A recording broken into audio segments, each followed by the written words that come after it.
Les élèves sont bien installés, prêts à apprendre. Mais les sacs vont rester sur leur table comme depuis 15 jours. Leur professeur gréviste leur explique pourquoi il n'y a pas classe. Car les enseignants du primaire, comme lui, demandent que les autorités respectent leurs engagements et payent leurs primes. On prend le mois de juillet 2021. Le gouvernement avait promis 100 000 francs. Et c'est passé sur le banc défilant sur la télévision là. Ils n'ont jamais réalisé. Il fallait élever dans les $400. Mais chose qu'il n'a jamais réalisée.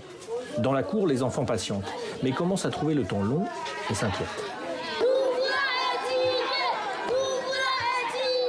Quand on n'étudie pas, comment est-ce que demain on va devenir des présidents, des ministres? Comment est-ce qu'on va réussir la classe à cause de cette grève?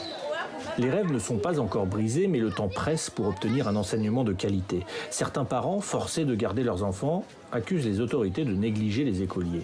Ils savent que l'éducation des enfants dépend de l'enseignement. On va les demander combien. Ils font des histoires expressement. Hein? Et ils envoient leurs enfants en Europe pour aller étudier là-bas, mais nos enfants, ils sont en train de souffrir.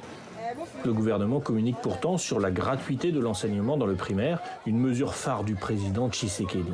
Beaucoup d'élèves sont arrivés dans les écoles et cette gratuité devait s'accompagner d'une hausse des conditions salariales des enseignants, entre autres. Elle est bien réelle, veut nous démontrer le porte-parole du ministre sur ses tableaux et dans son discours. Vous avez nombre d'écoles. Le salaire de l'enseignant est parti depuis 2021 à aujourd'hui de 155 000 francs congolais à 200 000, près de $200.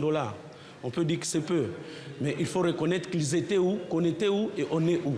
J'ai comme l'impression que dans le chef de certains syndicalistes, il y a ce manque de conjugaison des efforts pour que nos enfants puissent aller à l'école. Les enseignants tiennent bon, les autorités avouent des dysfonctionnements et n'ont pas réussi pour l'instant à s'accorder avec eux, à quelques jours seulement de la fin de l'année.